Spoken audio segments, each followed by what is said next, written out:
If you were up bright and early this morning, listening closely, you might have heard something strange.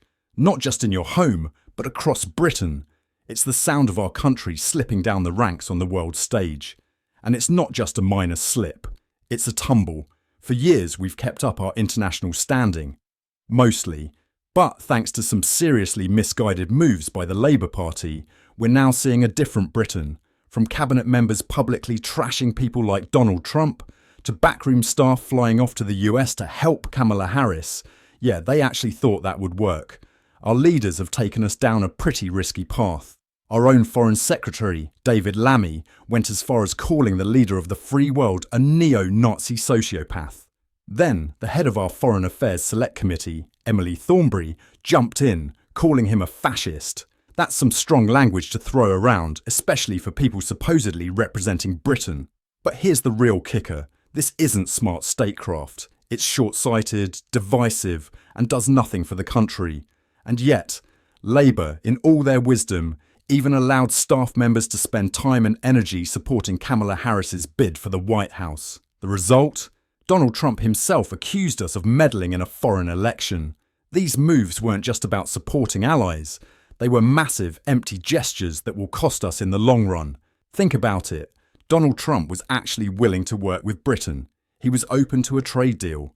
Meanwhile, President Biden, on the other hand, hasn't exactly hidden his disinterest.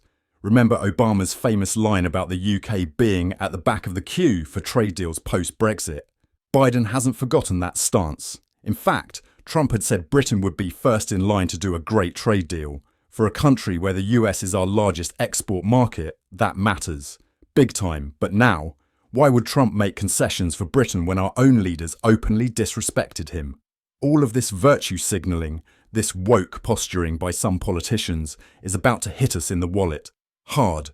And it's not just about the money. Britain's influence on the world stage has long been tied to our special relationship with the US, a relationship that's barely holding on. And after these past few years, it's all but over. Overnight, we've gone from being a respected partner to a bystander. And who do we have to thank for this shift?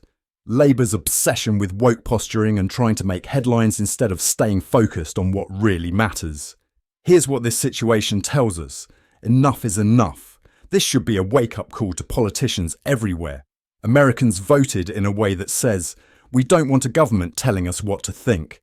And they're right. The government's job is to keep us safe and create the conditions for a thriving economy, not to meddle, judge or posture.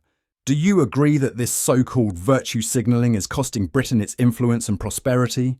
Or is this just a bump in the road? Let me know in the comments below.